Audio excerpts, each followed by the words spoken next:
Tuhan untuk segala kesempatan hingga pagi hari ini Tuhan. Kami boleh berada Tuhan di tempat ini Tuhan untuk memuji dan memuliakan nama-Mu Tuhan. Biarlah Engkau Tuhan yang beracara Tuhan. Biarlah Roh Kudus memenuhi tempat ini Tuhan. Bagi nama Tuhan Yesus kami sudah berdoa. Bagi yang percaya kita bersama-sama katakan amin. Shalom Bapak Ibu. Mari kita tengok kanan kiri kita berikan tos bahwa Tuhan itu luar biasa.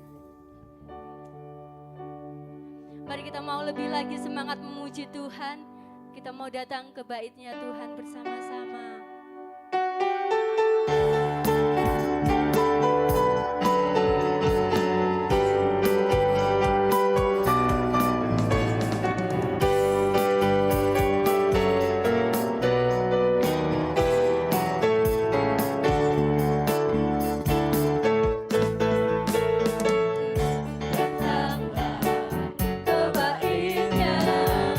Dengan hati bersyukur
Siapakah kita ini hari ini jadi biji matanya Tuhan?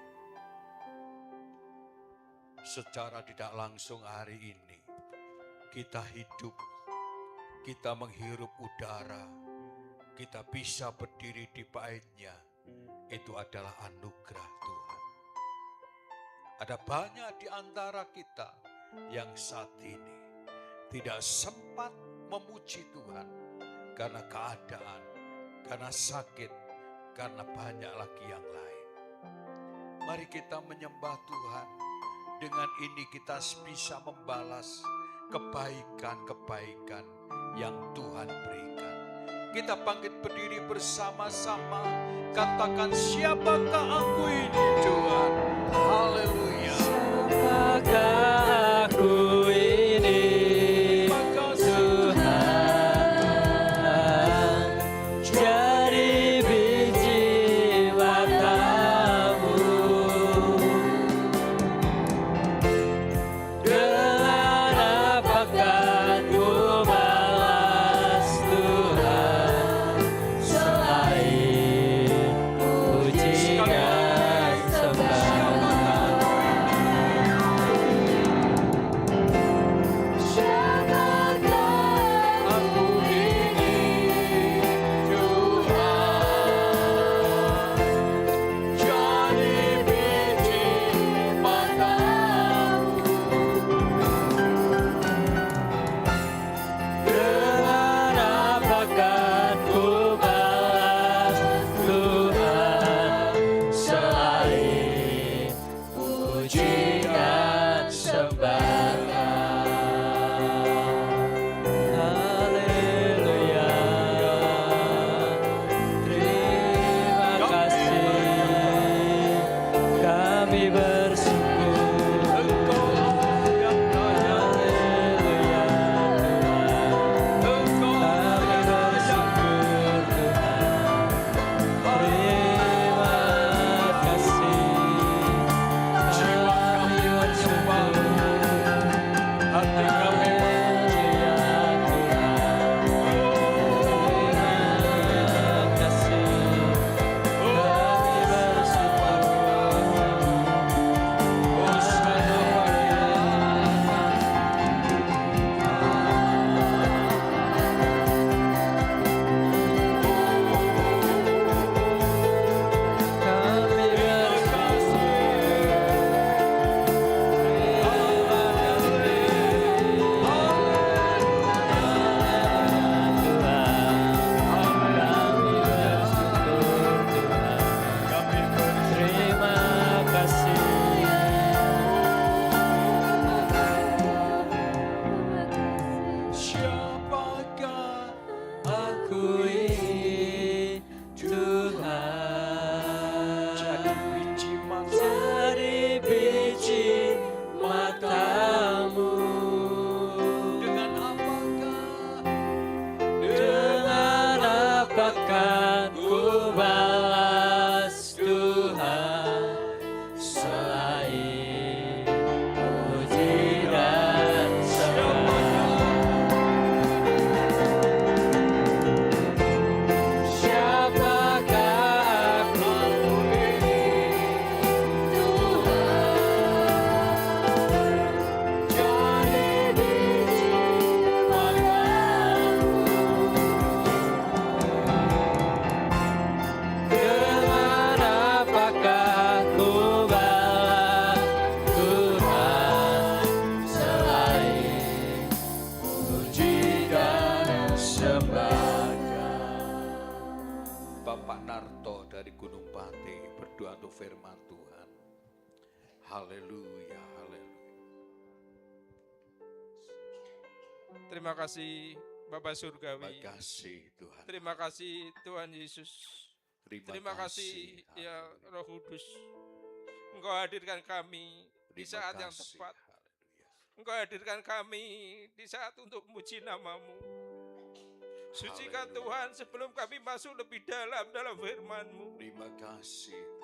Kami mau berserah padamu Tuhan. Haleluya. Apapun yang Kau katakan, apapun yang Kau sampaikan melalui hamba-Mu, Terima kasih Tuhan. Sucikan Tuhan, biar kami mendapat berkat daripada-Mu. Biar kami memperoleh makanan rohani yang menguatkan perjalanan hidup kami. Terima kasih, kami sambut firman-Mu di dalam nama Tuhan Yesus Kristus. Haleluya. Amin. Amin. Silakan duduk.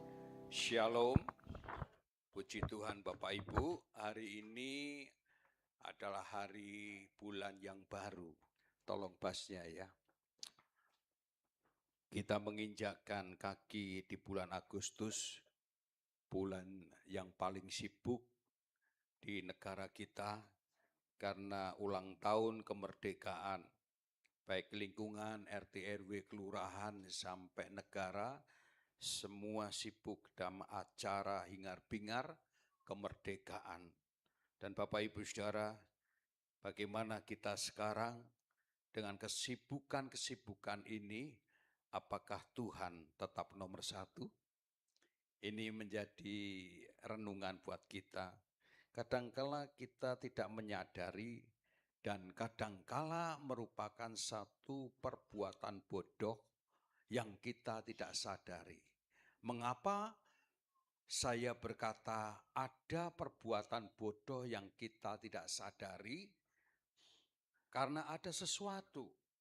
Kita itu melakukan sesuatu yang sama atau rutinitas hari ke hari, tapi mengharapkan hasil yang beda. Ini satu kebodohan. Lebih ekstrim, ini satu kegilaan. Melakukan sesuatu yang sama, yang tidak beda dengan yang kemarin-kemarin, hanya melakukan rutinitas, tapi kita mengharapkan hasil yang beda. Banyak orang Kristen juga begitu. Melakukan rutinitas yang sama, tapi mintanya hasilnya beda. Tuhan bekerja, Tuhan memberkati, Tuhan menyembuhkan, dan lain sebagainya. Padahal kita melakukan untuk Tuhan kalau kita mau. Tapi mintanya hasilnya beda. Ini satu kebodohan yang perlu kita mesti harus sadari. Seminggu ini saya keliling, ada yang belum saya datangi. Ya, saya keliling ke rumah-rumah, paling tidak satu hari itu 2 keluarga yang saya datangi dengan berbagai masalah. Tapi kita melihat Ibu Bapak Saudara, yang penting sekarang ini bagaimana kita ingin sesuatu yang beda, berkat yang beda, mukjizat yang beda, yang kita ingin harapkan dari Tuhan. Apa yang kita harus lakukan? Harus melakukan terobosan-terobosan yang beda pula. Amin. Mengerti Bapak Ibu? Kalau kita hanya cuma begini-begini, datang seperti orang datang Senin Kemis, tapi mengharapkan mukjizat Tuhan datang atas kita, nol. Dan hari ini mari kita akan melihat judul khotbah saya ini sesuatu yang perlu kita sadari, Ibu Bapak Saudara. Nah, di dalam gambar ini ada sebuah pohon di tengah-tengah masa kering. Dan ini Bapak Ibu, ini kalau kita melihat ini, kalau sudah seperti ini, lalu terjadi berhari-hari tidak ada air, sekalipun pohon ini rimbun, tidak lama kemudian pohon ini akan mati rontok. Karena apa? Tidak ada air. Ini sama dengan kehidupan kekristenan. Kita ini sedang menghadapi masa-masa sukar, masa-masa kering di dalam jiwa kita.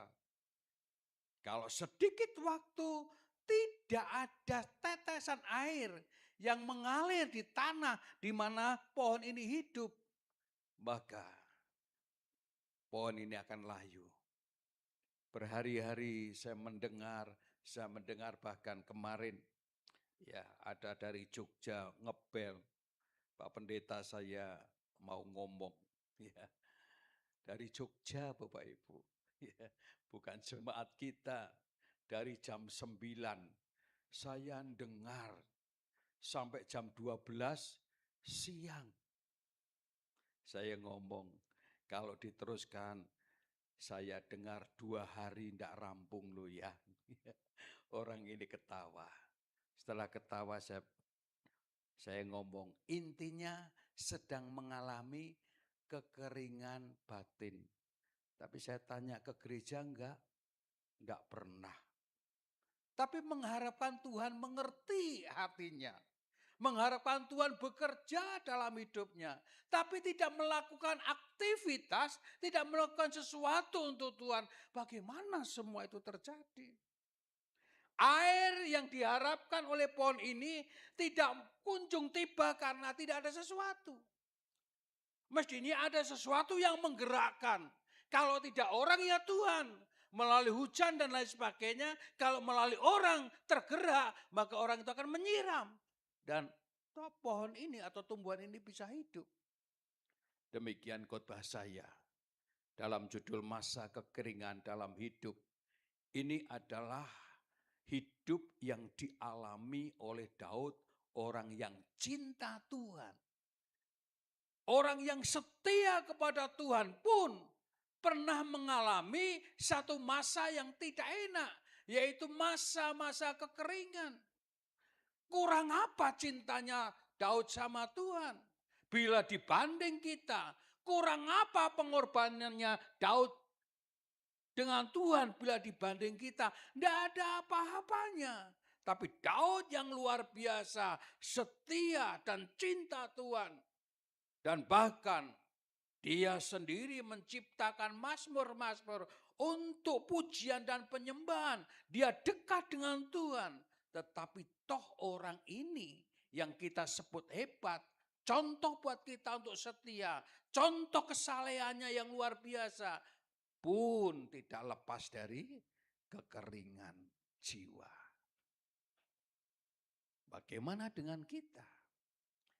Hari-hari ini banyak orang berkata, Pak, sulit ke gereja hari ini. Bukan karena faktor ekonomi. Bukan karena faktor sakit. Sehat. Pergi ke mall bisa. Mall yang sekarang baru di pantai sana bisa. Tapi pergi ke gereja yang dekat enggak sanggup. Tapi sayang.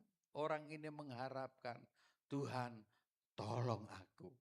Tuhan, mengapa engkau tidak adil? Mari kita belajar bersama-sama dengan kehidupan Daud. Kita lihat Mazmur 22 ayat 1 dan sampai ayat yang ketiga. Saya minta dibacakan. Mazmur 22 ayat 1 sampai ayat yang ketiga, silakan baca. Mazmur 22 ayat yang ke-1, untuk pemimpin biduan menurut lagu Rusa di Kala Fajar Mazmur Daud. Ayat yang kedua, Allahku, Allahku, mengapa engkau meninggalkan aku? Aku berseru, tetapi engkau tetap jauh dan tidak menolong aku. Ayat yang ketiga, Allahku, aku berseru-seru pada waktu siang, tetapi engkau tidak menjawab, dan pada waktu malam, tetapi tidak juga aku tenang. Amin. Ibu bapak saudaraku, kalau kita lihat ayat 1, untuk pemimpin biduan menurut lagu Rusa di Kala Fajar Mazmur Daud. Jadi ini pujian, penyembahan. Tetapi pujian ini nampaknya memiliki satu muatan sedang dalam posisi Daud ini sedang minta tolong. Bapak Ibu, di mana? Di fajar, yaitu di pagi hari. Dan apa yang terjadi? Allahku, Allahku, mengapa engkau meninggalkan aku? Aku berseru tetapi engkau tetap jauh dan tidak menolong aku. Allahku, aku berseru-seru pada waktu siang, tetapi engkau tidak menjawab. Dan pada waktu malam, tetapi tidak juga aku tenang. Ini satu kesedihan, kekeringan batin yang dialami oleh Daud. Daud memiliki semua. Istri Daud lebih dari 12. Tahta Daud aman, semua aman. Tetapi kenyataannya kondisi Daud sedang goncang gersang. Dan dia berkata, Allahku, Allahku, mengapa engkau meninggalkan aku? Salah satu dari jemaat kita, dia berkata, Pak Pendeta, Tuhan tidak adil dengan hidup kami. Mengapa Tuhan membiarkan kami seperti ini? Tuhan kan tahu. Tidak adilnya di mana? Ya Tuhan biarkan aku begini. Masalah sini berganti. Belum selesai yang satu-satunya datang. Belum satunya datang, satunya lagi sudah menimpa. Seakan-akan kami tidak bisa bernafas karena keadaan. Bukankah Tuhan sanggup menolong? Kata Pak Pendeta, kalau Tuhan menolong, semudah orang membalikkan telapak tangan.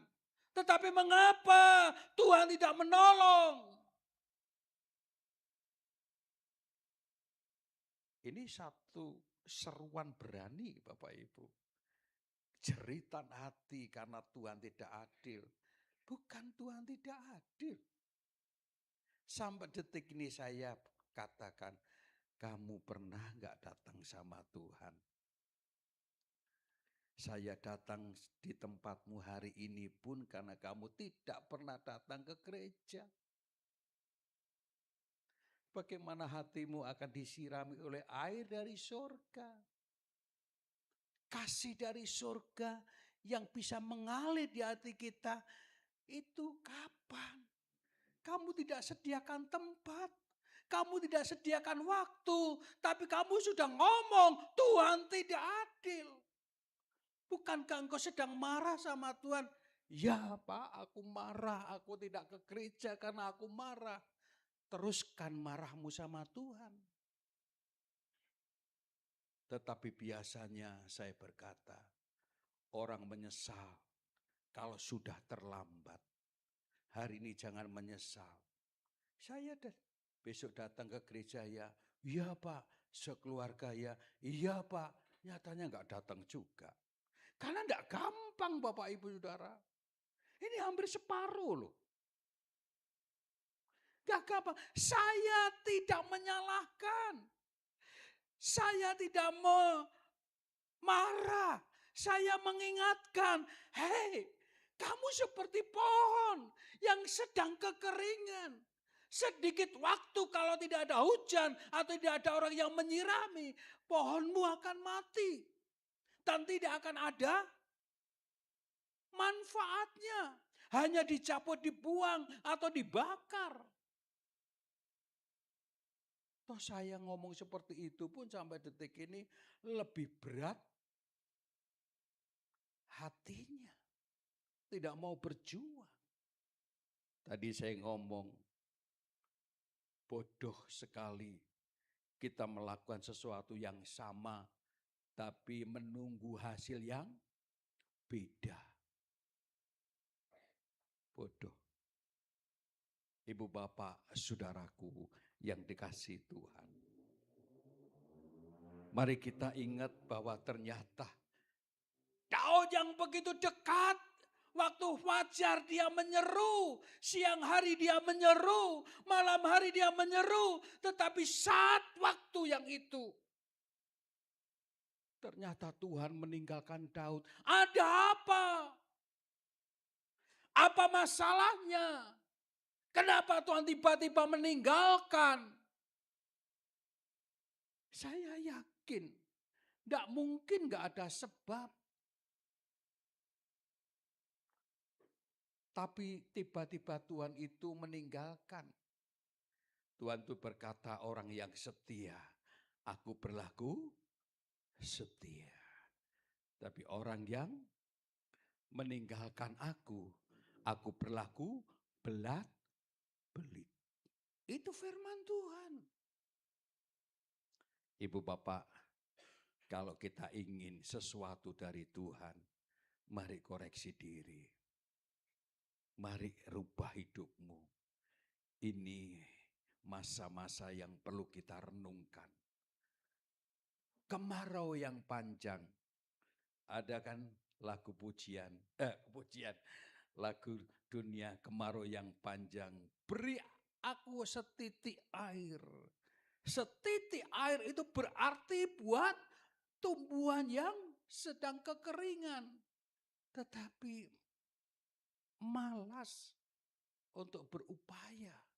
Bagaimana Tuhan mau bekerja? Sementara Daud, orang yang rajin berdoa pagi, siang, malam pun mengalami sebuah kekeringan. Orang kalau sudah berdoa seperti menghadapi tembok tidak nyambung, berseru-berseru, tidak pernah didengar Tuhan, itu hal yang tidak enak, itu bisa frustasi Bapak Ibu. Kalau kita sudah tidak ada gairah berdoa, tidak ada gairah menyembah, tidak ada gairah melayani Tuhan, apalagi ke gereja, itu satu frustasi yang luar biasa. Dirasakan tetapi kita tidak mengerti jalannya seperti apa. Mengapa Daud berkata, Allahku, Allahku, mengapa engkau meninggalkan aku? Aku berseru, tetapi engkau tetap jauh dan tidak menolong aku. Bukankah hidup Daud ditolong Tuhan tiap saat? Kenapa ini terjadi? Karena Daud melakukan sebuah kesalahan, dosa yang menjauhkan Daud dari hadapan Tuhan. Dia berseru, Allahku, aku berseru-seru pada waktu siang, tetapi engkau tidak menjawab. Dan pada waktu malam, tetapi tidak juga aku tenang.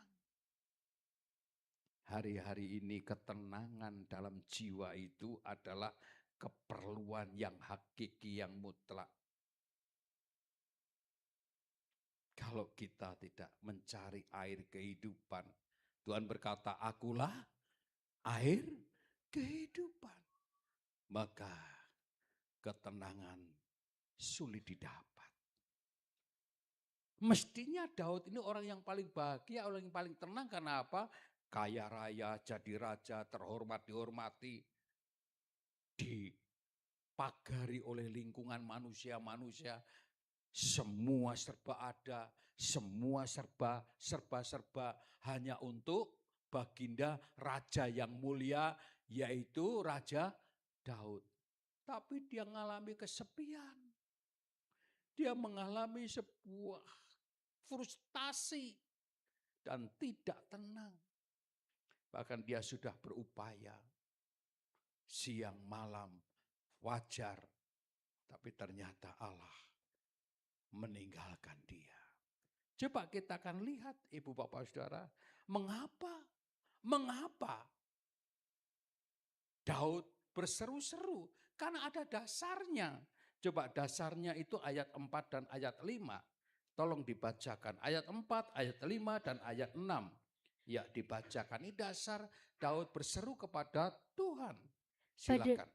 Padahal engkaulah yang kudus, yang bersemayam di atas puji-pujian orang Israel. Padahal engkau yang kudus, yang bersemayam di atas puji-pujian orang Israel. Aku sudah memuji waktu wajar, aku memuji waktu siang, aku memuji waktu malam. Coba kita lihat ayat 5. Kepadamu nenek moyang kami percaya, mereka percaya, dan engkau meluputkan mereka. Ini bukan cerita kosong. Daud dengar bahwa nenek moyangnya ditolong melalui pujian penyembahan. Dan mereka ditolong waktu mereka percaya. Mereka diluputkan dari segala bahaya. Ayat 6. Kepadamu mereka berseru-seru dan mereka terluput. Kepadamu mereka percaya dan mereka tidak mendapat malu. Kepadamu mereka berseru, kepadamu mereka percaya, mereka terluput dari malapahaya, mereka tidak menjadi malu karena mereka berseru, hari ini aku berseru ya Allah, mengapa engkau meninggalkan aku? Ini jeritan seorang yang sedang kekeringan. Jadi Bapak Ibu, orang berkata wang sinawang, jangan melihat orang itu karena fisiknya kaya, segalanya serba ada, belum tentu hidup dalam ketenangan. Hanya orang yang dekat, hanya dekat Allah saja, aku tenang. Daripadanya lah keselamatanku. Itu lagunya Daud juga. Daud itu memiliki satu pengalaman kedekatan dengan Tuhan. Tapi Daud juga pernah mengalami jauh dari Tuhan. Jadi dekat jauh jatuh bangun itu manusia. Tetapi marilah kita tidak harus terus berdiam diri dalam kejatuhan. Bangkit. Kalau ingin ada sesuatu, kalau ingin ada perubahan, kalau ingin mendapatkan sesuatu yang berbeda dengan hari ini, bangkit, jalan, sadar, aku butuh Tuhan. Jangan hanya Tuhan tidak adil, Tuhan engkau tidak pernah dengar, di mulutmu seperti itu, tapi nggak ada aktivitas, tidak ada satu sikap yang aktif, tidak akan pernah ada. Hanya penyesalan nanti. Nah, kita lihat apa yang sedang terjadi. Ternyata Daud begitu menderita dengan kondisi ini. Yuk kita lihat bagian pertama. Bagaimana Daud itu mengalami kekeringan. Ternyata kekeringan dalam hati Daud membuat Daud menderita. Tadi Daud berkata, Tuhan aku tidak tenang. Berikan aku ketenangan. Dan apa yang terjadi dalam penderitaan itu? Coba kita lihat Ibu Bapak Saudara. Mari kita lihat gambarnya Daud sedang merintih. Dia sedang bergumul sendiri. Dia sedang menangis. Dia seorang raja yang tidak kekurangan apapun. Tapi walaupun tidak kekurangan apapun, tapi dia seakan-akan tidak punya apa-apa. Lebih menderita daripada orang yang sedang kekurangan.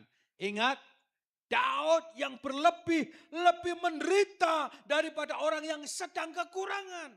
Kekurangan kita ini belum tentu mendatangkan penderitaan. Kalau kita dekat dengan Tuhan. Mari kita lihat apa yang terjadi. Dan sikap Daud seperti apa. Ayat yang ke-7, 8 kita baca. Tetapi aku ini ulat dan bukan orang, cela bagi manusia, dihina oleh orang banyak. Semua yang melihat aku mengolok-olok aku, mereka mencibirkan bibirnya, menggelengkan kepalanya. Nah, inilah sikap Daud. Apakah benar waktu itu? Ya, waktu dia dalam proses memang seperti itu. Saat dia mengalami ini, dia sedang dielu-elukan, dia sedang terhormat. Ini loh perasaan Daud sebetulnya. Sebetulnya Daud itu mengalami satu sukacita, kebanggaan. Tuhan sudah buat dia raja, Tuhan sudah buat dia naik, Tuhan sudah buat dia tatanya aman. Semuanya serba kecukupan, kelimpahan, dan bahkan berlebih. Tetapi kita lihat, ini ungkapan hati yang paling dalam. Baca lagi. 7-8. Dibaca lagi. Ini cerita Daud. Sebetulnya bukan fakta yang sedang terjadi. Tapi hatinya seperti itu. Baca. Tetapi aku ini ulat dan bukan orang. Tetapi aku ini ulat dan bukan orang. Terus? Cela bagi manusia, dihina oleh orang banyak. Siapa yang menghina? Siapa yang mengatakan ulat? Ya dirinya sendiri yang sedang mengalami keterpurukan. Tidak beda ulat yang bisa diinjak orang. Tidak beda orang yang terhina. Orang kalau sudah remuk redam hatinya, yaitu yang sedang terjadi. Sekalipun dia ada di singgasana, makmur secara fisik, tapi remuk secara hati. Coba lihat lagi ayat 15. Seperti air aku tercurah Nah. dan Terus? segala tulangku terlepas dari sendinya. Hatiku menjadi seperti lilin, hancur luluh di dalam dadaku. Itu jeritan Daud. Saya yakin itu bisa jadi jeritan kita bersama ketika kita jauh dari Tuhan. Sekalipun hari ini kita bisa makan. Tapi ketika kita jauh dengan Tuhan, seperti itu. Ya. Apalagi sekarang ini anak-anak remaja yang dulu pernah dekat dengan Tuhan dan sekarang jauh, kekeringan. Mau nyalakan siapa enggak ngerti, tapi hati seperti ini, kekeringan. Nyalakan siapa enggak ngerti, tetapi rasa kering, rasa ngalami penat itu terjadi sehingga frustasi. Lalu tengok-tengok di mall dan lain sebagainya.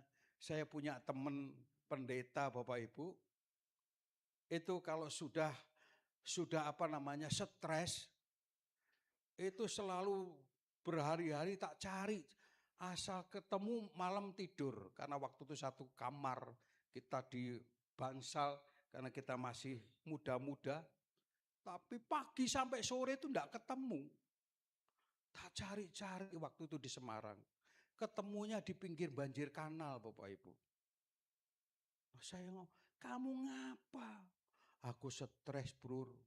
Jadi ada plastik dari hulu sampai hilir dilihat sampai tidak kelihatan lagi. Ada kotoran dilihat. Itu orang stres tuh melakukan sesuatu yang sia-sia. Pernah ngalami seperti itu? Lalu kalau malam lucunya lagi, dasinya dipakai untuk ngikat kepalanya. Itu orang stres. Padahal nggak ada yang salah, nggak ada yang nyalai. Semua fine, semua baik. Tapi dia sedang mengalami gejolak. Dan gejolak ini loh Bapak Ibu, saya heran. Daud itu sudah pernah dan punya pengalaman dengan Tuhan. Kok sedalam ini jatuhnya? Dia sedang mengeluh dengan penderitaannya. Bahaya Bapak Ibu Saudara. Apakah ketika kita mengeluh dengan penderitaannya selesai? Semakin kita mengeluh, semakin selesai, semakin sakit. Semakin kita tidak bisa apa-apa. Bangkit dari itu. Kita butuh hasil yang beda. Kita harus bangkit. Amin. Ini Daud. Coba beda dengan Daud, Mazmur 23. Mazmur 23 itu sangat beda. Sedikit ini kan Mazmur 22 ke depannya. Mazmur 23 coba. Ini tolong dinyatakan Mazmur 23 ini apa kata Daud? Ini sangat beda. Tapi mengapa? Nah ini namanya manusia.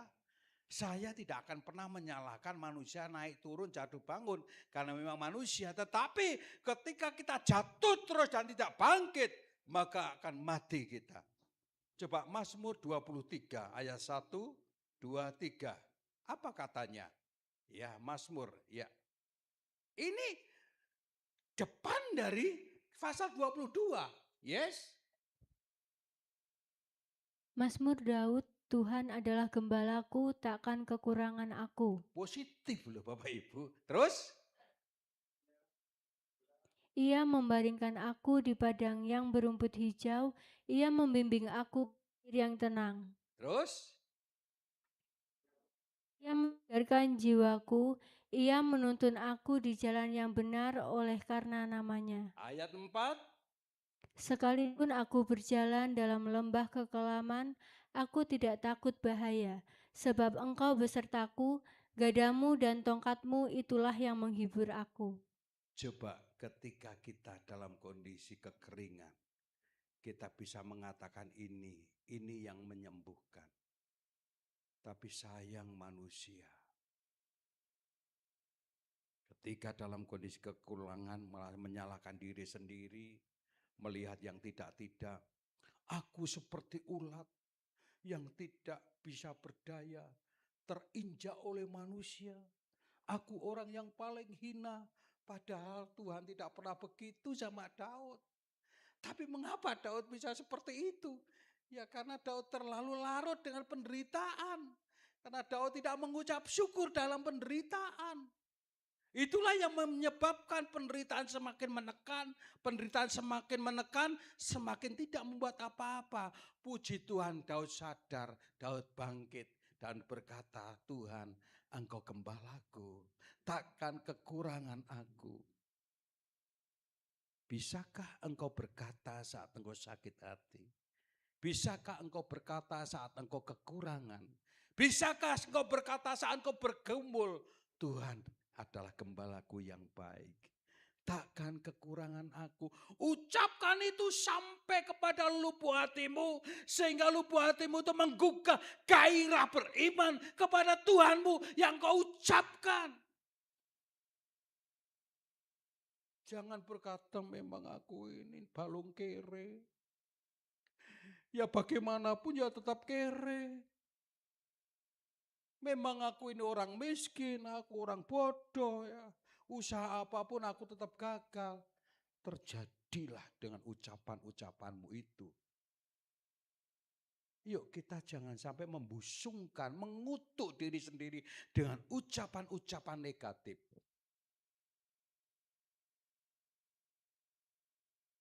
Saya bicara ini kok sudah waktunya jam 8.10.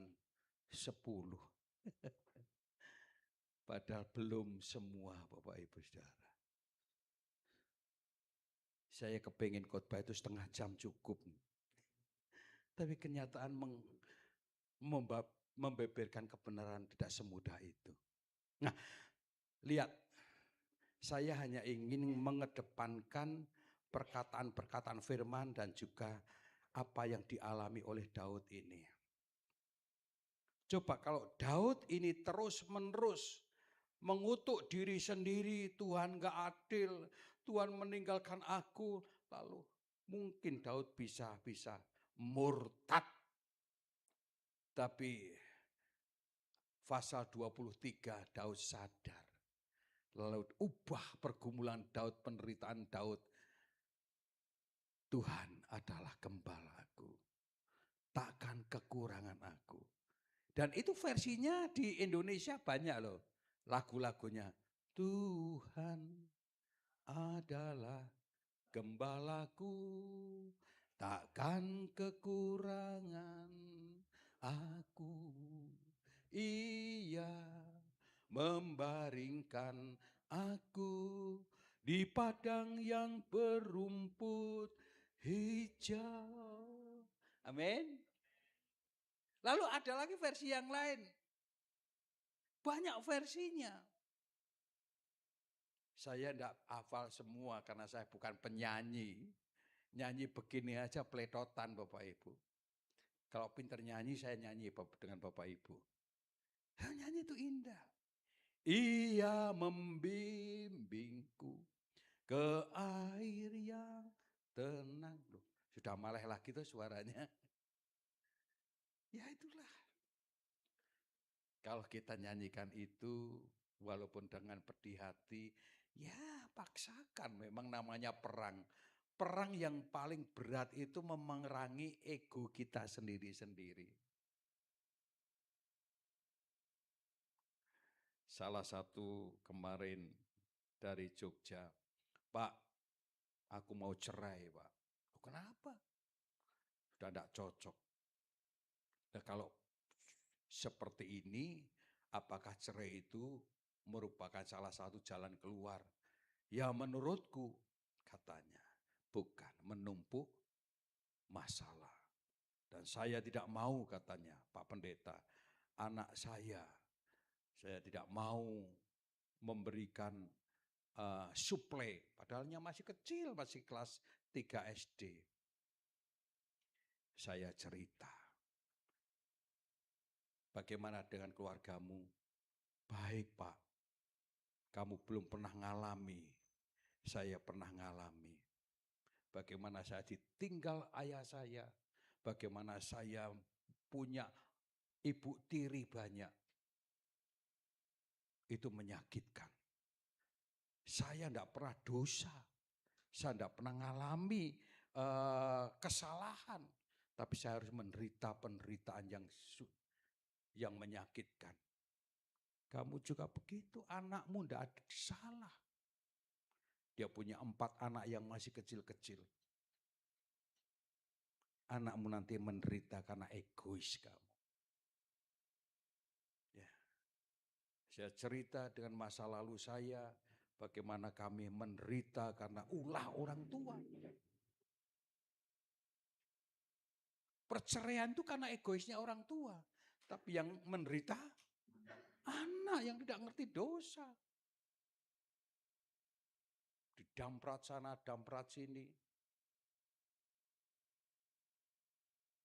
Saya ingat ibu saya nomor 3. Tapi kemarin ketemu waktu anaknya dia, ya mantu anaknya, jadi cucunya. Baru itu dia ketemu sama saya. Saya datang karena adik saya ini datang di sini nangis-nangis suami istri. Mas datang oh mas. Itu dari ibu yang ketiga. Saya datang, wah ngerangkul saya. Dia sudah usia. Aku lagi ngerti kamu. Wah dan banyak lagi yang lain. Saya kasih uang. Wah senangnya Bapak Ibu. Lagi ini aku dia anak rolas. Anak rolas dari sekian ibu. Aku dikasih anakku. Ngomong sama kanan kiri. Aku dikasih anakku. Bapak Ibu Saudara. Mari kita belajar bersama-sama. Saya ngomong sama anak ini. Kamu salah. Jangan egois. Anakmu yang menderita. 4 anak ini akan menderita karena kamu. Karena keegoisan. Jadi Bapak Ibu, ketika kita menikmati sebuah kegagalan, kekeringan, ketika kita menikmati sebuah ketidakberesan, itu bukan nikmat, penderitaan dan makin menderita. Daud sadar, Daud bangkit, Daud ubah perkataannya, Daud ubah nyanyiannya. Dia sekarang nyanyi, Tuhan adalah gembalaku yang baik. Ia membaringkan aku ke padang rumput yang hijau. Gadamu dan tongkatmu itulah yang menjagaku. Daud bangkit. Tidak akan pernah orang bisa menolongmu. Bangkitlah dari keterpurukanmu. Apalagi zaman ini. Sudah tidak ada apa-apa. Sakit penyakit terus menimpa silih berganti. Kanan kiri sudah tidak mau tengok. Saudara nggak mau peduli. Menyakitkan Bapak Ibu. Ekonomi pontang-panting. Waduh tambah menyakitkan. Bagaimana kita mendapatkan kuasa dari Tuhan? Hanya dekat Allah saja. Aku tenang. Amin. Nah, Bapak Ibu, soal kehidupan itu ada 2 macam sosial. Saya contohkan kehidupan umat Tuhan pada waktu umat Tuhan keluar dari Mesir, lalu berjalan menuju Kanaan, Tuhan izinkan padang gurun. Dan Tuhan juga melihat bagaimana sikapnya Sakius. Sakius ini orang yang sudah memiliki kenyamanan, sudah tidak lagi memikirkan makan apa sudah. Duit lebih-lebih makan apa lagi. Dia sudah tidak lagi memikirkan itu semuanya. Sosialnya tinggi. Sedangkan umat Tuhan yang keluar dari Mesir, orang bodoh, tidak berpendidikan, kerja keras, tidak pernah digaji. Kemudian makan saja tidak lengkap. Kadangkala kurang. Dan cara berpikir menghadapi situasi pun beda dengan Zakius. Zakius sudah kaya raya, bahkan akhirnya mendapatkan berkat, dan dia mengalami damai sejahtera dan mengalami banyak perubahan. Sedangkan orang-orang yang menderita yang keluar dari Mesir menuju Kanaan itu tujuannya untuk selamat. Tetapi orang-orang ini mati di padang gurun dan tidak mendapatkan apa-apa. Dari menderita, mati juga menderita. Mengapa? Karena sikapnya yang beda. Saya beberkan. Maaf 10 menit bisa? Saya beberkan. Biasanya orang-orang yang ekonominya sama dengan orang-orang Israel pada waktu keluar dari Mesir. Orang-orang ini imannya iman nuntut. Tidak pernah iman sesuatu berbuat.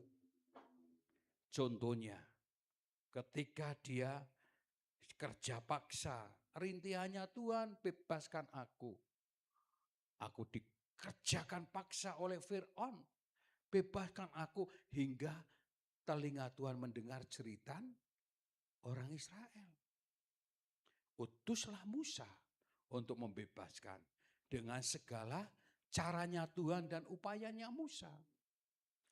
Setelah Musa membebaskan mereka dan mereka menerima jarahan dari orang Mesir, apa saja yang mereka minta dari orang Mesir mereka kasih. Tapi balasannya kepada Musa apa? Bisakah mereka berterima kasih dengan Musa? Tidak. Tidak. Pada waktu mereka dibebaskan keluar dari Mesir, mereka juga tidak berterima kasih sama Tuhan. Pada waktu mereka terima jarahan, ya dianggap itu bagianku karena memang aku orang miskin, aku perlu bantuan. Setelah mereka dilihat Tuhan, ini nampaknya orang-orang yang perlu diproses. Lalu mengalami kesukaran demi kesukaran, walaupun kesukaran itu tetap di dalam izinnya Tuhan. Mengalami yang pertama, ketika dia keluar dari Mesir, tiba-tiba Fir'aun datang. Belum menjamah mereka. Wah, gimana ini kalau kita mati? Gara-gara siapa? Gara-gara Musa ini.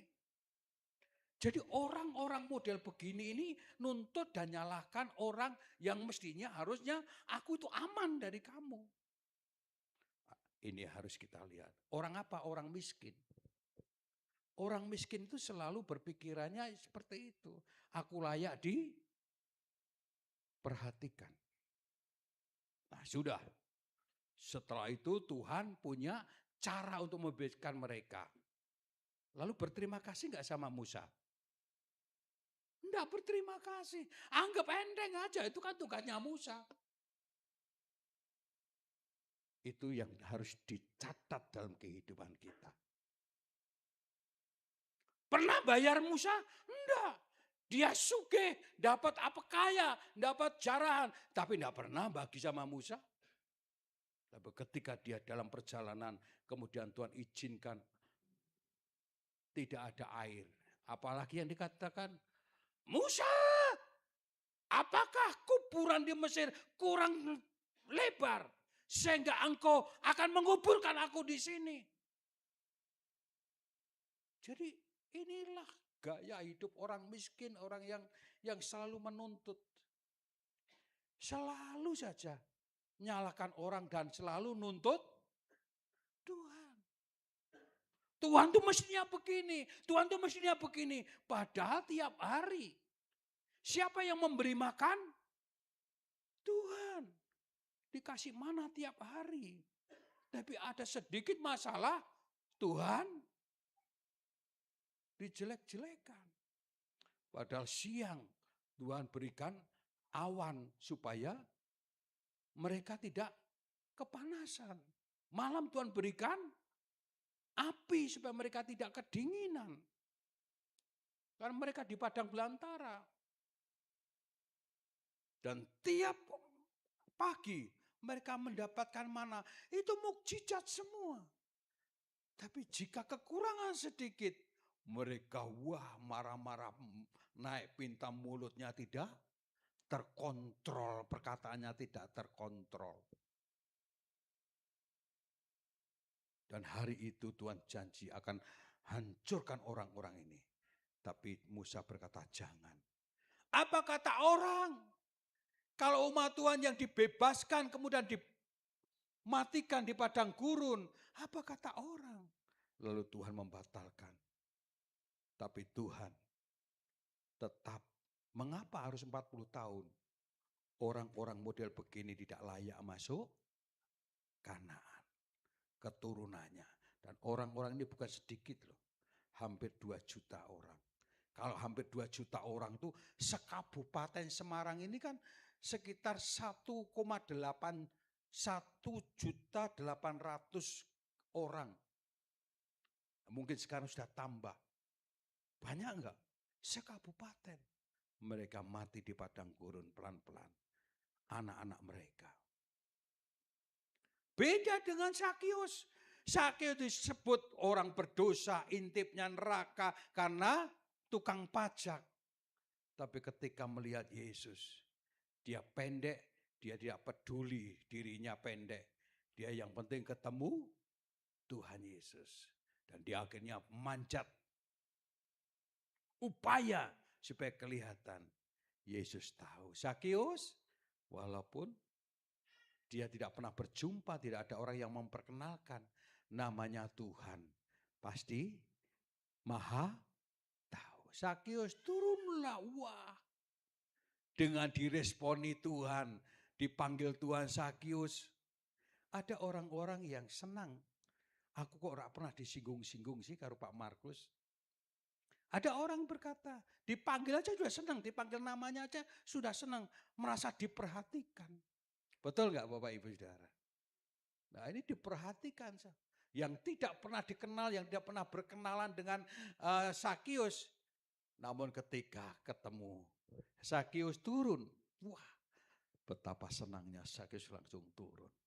Dan yang luar biasa, Tuhan, dia tidak pernah eman dengan apa yang dia miliki. Separuh dari hartaku akan kuberikan kepada orang miskin. Dan jika ada orang yang pernah aku rugikan, aku akan kembalikan 4 kali lipat. Wah, luar biasa. Satu perubahan yang luar biasa. Dia tidak menuntut Tuhan. Karena apa? Dia butuh ketentraman hati. Dia berani korban. Kenapa? Harta benda yang dia cari itu ternyata tidak menghasilkan sukacita yang dia inginkan. Tidak menghasilkan ketenangan yang dia inginkan. Jadi ternyata pribadi Yesus itu melebihi dari harta yang Sakius cari. Beda dengan orang Israel ini. Dikit-dikit komplain, dikit-dikit ngamuk, dikit-dikit ya marah. Sudah ditolong Tuhan tapi tidak pernah ada terima kasihnya. Jujur, Anda itu seperti Sakius atau seperti orang Israel?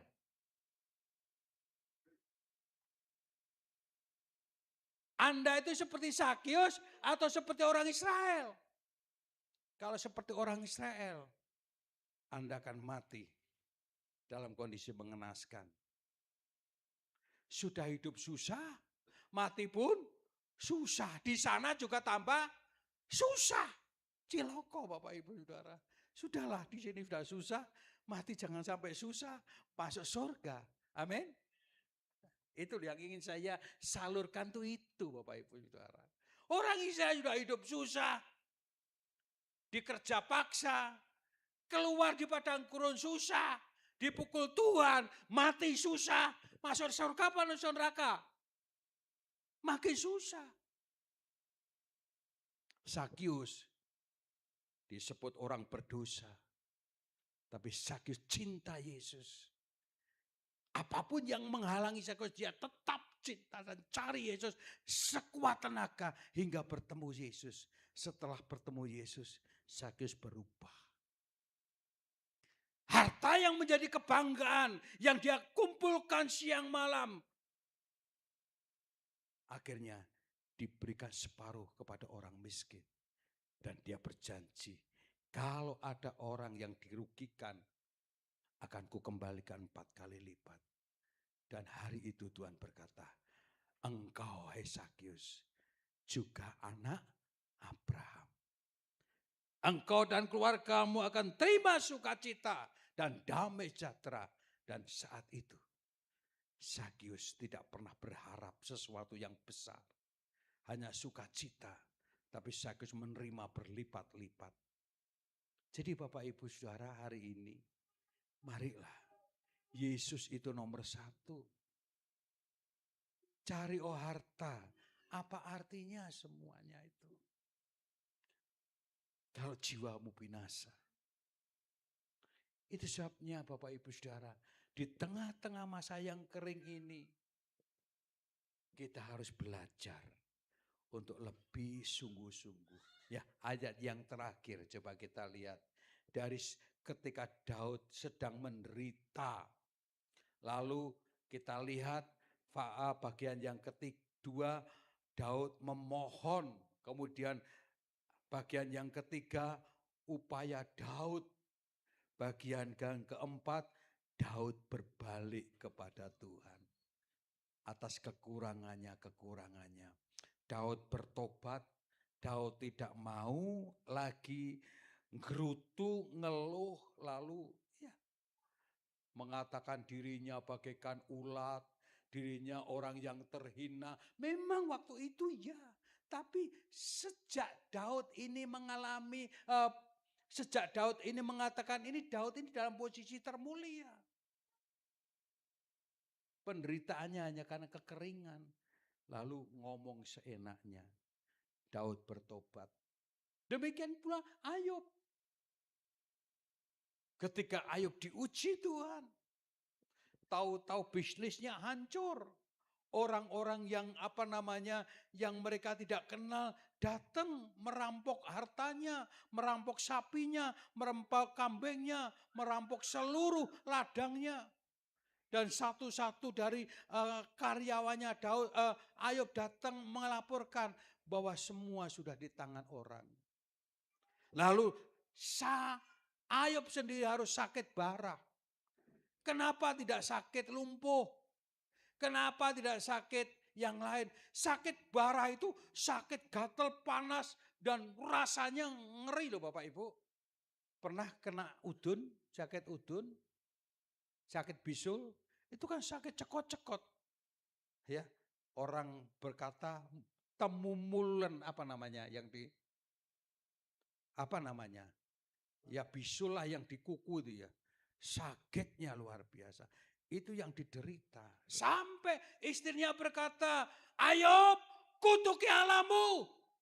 Allah yang tidak berguna. Bahkan teman-temannya. Sofal beda. Sejak saat itu Allah berkenan atas ucapan Ayub. Ingat ya.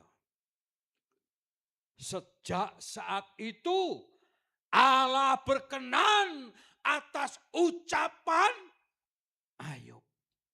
Sehingga Ayub dipulihkan kembali hartanya 2 kali lipat. Anaknya dipulihkan. Dulu 10, sekarang anaknya 10. Puji Tuhan. Oleh karena kesalehan Ayub, istrinya tidak mati. Jadi kesalehan seseorang itu akan menyelamatkan seisi rumahnya. Amin. Jadi mari Bapak Ibu Saudara, di tengah-tengah persoalan kita yang hari ini kita hadapi, yuk kita datang kepada Tuhan. Inilah aku Tuhan. Aku tidak mau melakukan yang Ayub lakukan sebelum Ayub bertobat karena sarannya kawannya Elihu. Demikian juga Daud. Andai kata Daud ini tidak berubah, pasal 23 Tuhan adalah gembalaku, mungkin nasibnya Daud tidak beda dengan nasibnya orang Israel harus mati di padang gurun. Israel sudah tidak bisa dirubah. Israel sudah tidak bisa diperbaiki. Karakternya seperti itu. Tolong Bapak Ibu Saudara, orang-orang yang ekonominya kurang beruntung biasanya nuntut Tuhan seperti Sinterklas. Mestinya kan Tuhan adil, mestinya kan kemarin kan juga terjadi di jemaat kita. Mestinya kan Tuhan mengerti penderitaanku, mestinya. Bagaimana dengan kamu? Pak Markus dulu, nek khotbah mbok yo jadi contoh dan ya serba salah semua. Ya, nuntut pendetanya harus apa yang dikhotbahkan itu yang harus dilakukan. Kan katanya mengasihi, khotbahnya mengasihi, datang ke tempat saya aja tidak pernah kok. Mana mengasihi? Pokoknya kalau orang yang sudah menderita, tidak bertobat, ngeracun suaranya. Dan saya sudah biasa seperti itu. Tebal telinga. Tolong ya, belajar kita melihat sesuatu yang memang kalau orang itu bukan wataknya.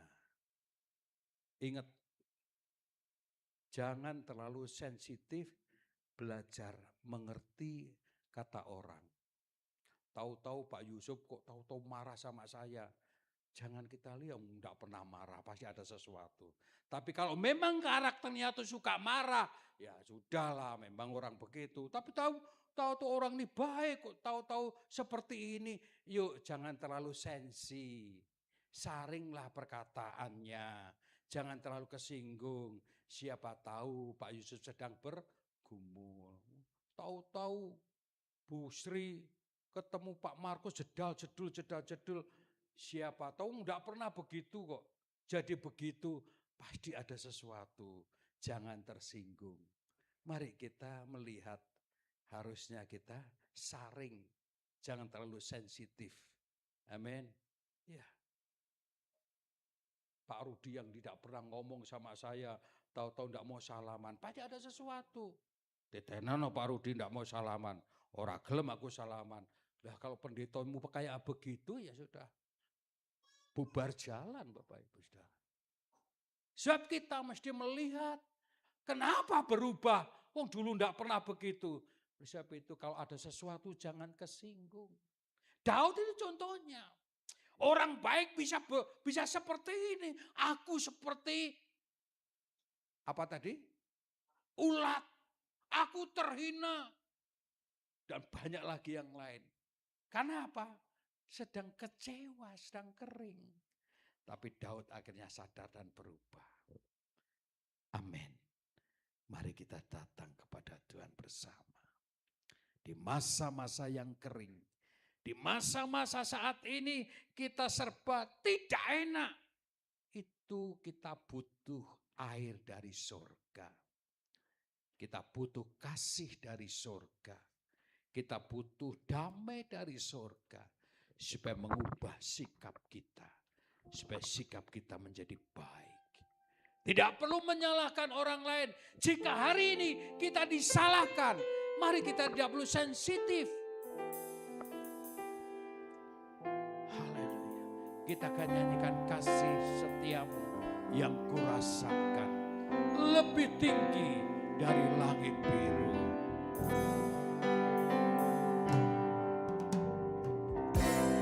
Kasih setiamu yang kurasakan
kita bangkit berdiri bersama-sama. Apakah ku balas Tuhan selain puji dan sembahkan. Ibu bapak saudaraku, saatnya kita mesti memeriksa diri kita. Mungkin kita seperti Daud yang sedang kekeringan, bicara yang tidak ada faedahnya, mengumpat sana sini, menyalahkan sana sini, dan itu bukan jalan keluar. Daud bertobat dan Daud melakukan kata-kata yang baik dan dia berkata, Tuhan adalah gembalaku. Dia tidak lagi mengumpat seperti ulat, seperti orang terhina, tidak. Dan biarkan pada pagi hari ini, apapun bentuk persoalanmu, apapun bentuk pergumulanmu, apapun bentuk masalahmu, itu bagian dari yang membuat kekeringan hati kita. Tapi kita percaya, kita ini biji matanya Tuhan. Pasti Tuhan akan menolong kita. Bahkan perjamuan kudus yang akan kita terima bagian dari cinta kasih Tuhan. Terimalah tubuhku, terimalah darahku yang akan menguatkan engkau mulai hari ini. Katakan, siapakah aku ini? Kita akan siapkan perjamuan kudus. Saya minta para pelayan untuk mempersiapkan perjamuan kudus. Tuhan, jadi biji matamu. Dengan apakah ku balas Tuhan selain puji dan sembahkan. Kami bersyukur hari ini Tuhan. Melalui firman-Mu menegur kami, menguatkan kami. Untuk kami tidak terus berkata-kata yang tidak baik dan semakin memupuk keterpurukan kami. Kami berubah. Kami mau seperti Ayub. Kami mau seperti Daud. Kami mau seperti Sakius. Kami tidak mau seperti orang Israel yang terus mengumpat, menuntut, dan akhirnya mati di padang gurun. Kami mau bertobat sebab kami tahu Engkau adalah Allah kami dan kami biji matamu. Terima kasih, sucikan kami melalui perjamuan ini. Kami akan terima pengorbananmu kembali. Dosa-dosa kami akan Kau pulihkan dan akan kami terima berkat, ketenangan, damai sejahtera, dan berkat-berkat yang lain. Sucikan para pelayan, sucikan jemaat Tuhan, sehingga kami terima dengan sukacita. Dalam nama Tuhan Yesus. Haleluya. Silakan duduk. Siapakah aku ini? Dalam nama Yesus. Dalam nama Yesus. Dengan apakah ku balas Tuhan selain puji dan sembahkan. Katakan, siapakah? Siapa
kita persiapkan.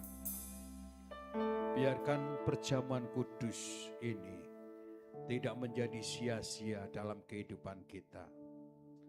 Barangkali kita mengalami kekeringan sama seperti Daud. Wajar. Daud orang yang hebat, yang takut dengan Tuhan. Namun Daud bisa jatuh, bisa mengalami kekeringan. Karena dosa Daud, karena kesalahan Daud. Apapun yang terjadi dari hidup kita, kesalahan apapun, dosa apapun, itu yang menyebabkan kita mengalami kekeringan. Tapi melalui perjamuan kudus ini, Tuhan akan menolong kita kembali. Tubuh dan darah Tuhan akan menghapus setiap pelanggaran dosa kita. Mari kita akan angkat roti kita tinggi-tinggi melampaui kepala kita di tangan kanan kita. Inilah tubuhmu yang terpecah-pecah. Kami bersyukur Tuhan. Hari ini kami terima berkat-Mu yang kudus. Tubuh yang kudus ini akan menyatu dengan tubuh kami. Dan tubuh yang fana akan menjadi tubuh yang baik karena tubuh yang kudus ini. Dengar firman Tuhan. Bukankah roti yang atasnya kita pecah-pecahkan adalah persekutuan dengan tubuh Kristus? Haleluya. Dalam nama Tuhan Yesus.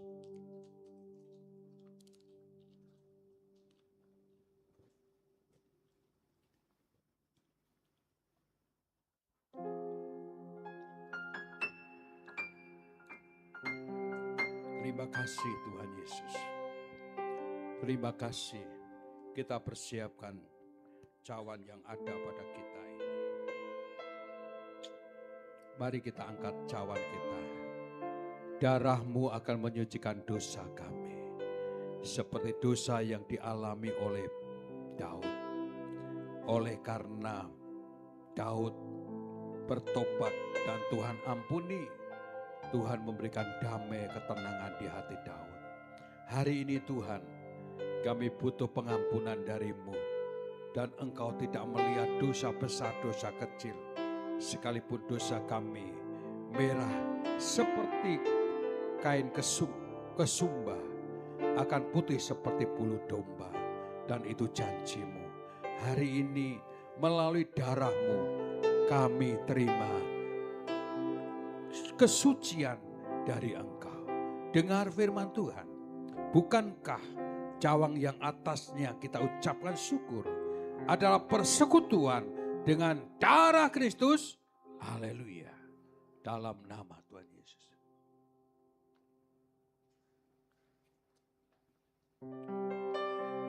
Terima kasih Tuhan Yesus. Mari kita bersyukur. Tuhan pulihkan hidup kita. Tuhan memberikan sukacita hidup kita. Haleluya, haleluya. Terima kasih Tuhan, terima kasih. Terima kasih. Terima kasih.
sungguh baik dan sangat baik dalam hidup kami. Kau menegur kami lewat firman. Kami bersyukur Tuhan karena lewat firman Tuhan dapat mengubah hidup kami.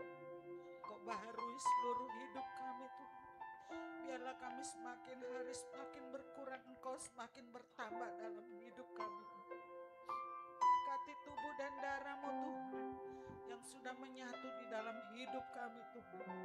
Kami percaya Tuhan lewat tubuh dan darah-Mu Tuhan dapat membuat kami tetap bertahan di dalam menghadapi setiap beban-beban hidup kami Tuhan. Setiap masalah dalam hidup kami Tuhan, kami serahkan ke dalam Terima kasih. Biarlah Tuhan kami tahu Tuhan, gadamu dan tongkatmu itulah yang selalu menghibur kami Tuhan.